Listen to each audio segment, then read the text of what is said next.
waxaan isleeyahay caawa waa munaasabad aad iyo aad qiimo iyo qadarin u leh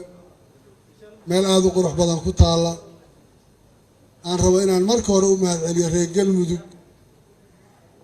oo qof waliba uuna filaynin markii aan 2 maalmood gudahood ku nidhi waxaan rabnaa inaan dhuusamareeb isugu nimaadno madaxweyne Galmudug iyo ku-xigeenkiisa iyo kulligoodna ay safar magaalada kaga maqnaayeen inay qaateen inay qaban karaan gobashaas oo shirka ay marti gelin karaan waxaan rabaa reer Galmudug inaan kulligood u mahadceliyo madaxweyne golo wasiiro baarlamaan iyo shacabba sida isxilqaan kale ee ay ku jirto dadnimadii lagu yaqaano waayahan ka qasnayd ay dib ula soo noqdeen dadaalka ay muujiyeen iyo sida ay arrintaa u sameeyeen waxaan rabaa inaan aad iyo aad idinka mahadceliyo waxaa abaalmarin ah inay mar labaad iyo mar saddexaad dhuusamareeb 1 iyo 2 iyo 3 ogaada waa isxilqaankii faraha badnaa waxa laydin siiyey wayna ku dhismaan dowladaha iyo magaalooyinkuba midaana qaado waliba waxaan ku talinayaa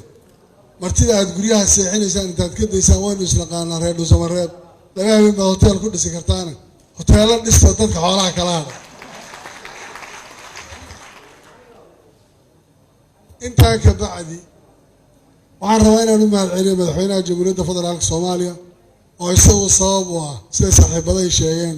inuu shirkani noocan ugu qaybsamo in fact dulqaad iyo hogaamin uu muujiyeen ay ahayd in halkaan la isugu yimaado shirkan uu ku qabsamo madaxweyne waxaan ku leeyahay aad baad u mahadsantahay adiga ra'iisul wasaaraha iyo saaxiibada kale waxaa laga yaabaa dadku in badan markaan hadlayo aad u soo fiirinayaana waxay rabaan inaan wax kala sheego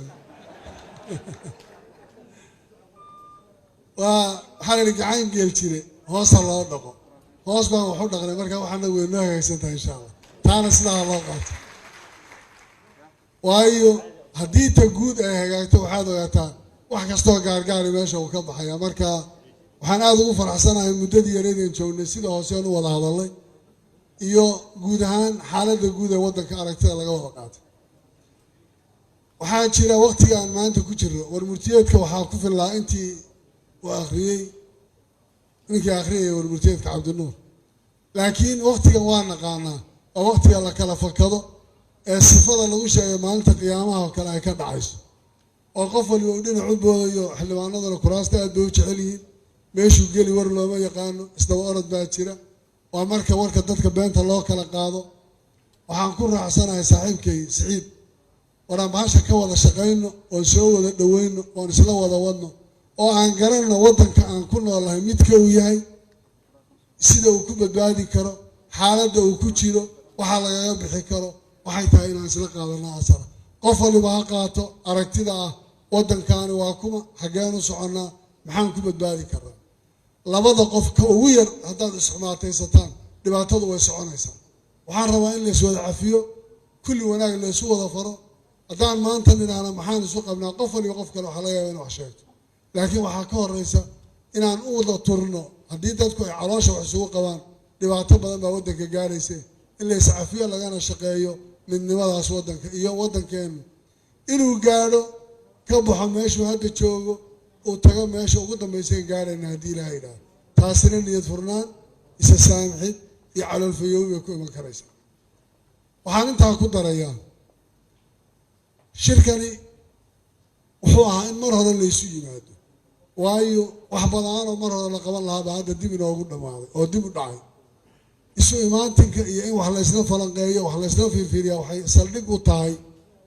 isfahanka wada shaqaynta wax isla garashada iyo horumarinta waddanka hore loo sii gelayo madaxweyne iyo ra'iisul wasaare iyo madaxda kale dowlad goboleedyada waxaan rabaa inaan idhaahdo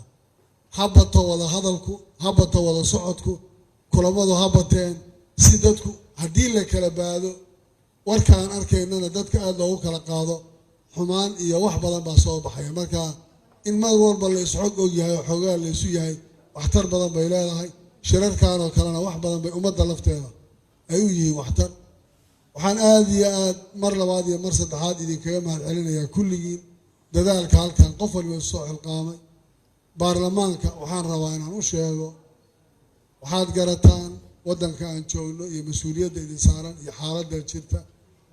waxay ku fiican yahay waddankani kugusan in la yidhaahdo meeshaan hadda ka bilownana waa meel fiicanna waan gaarsiin doonaa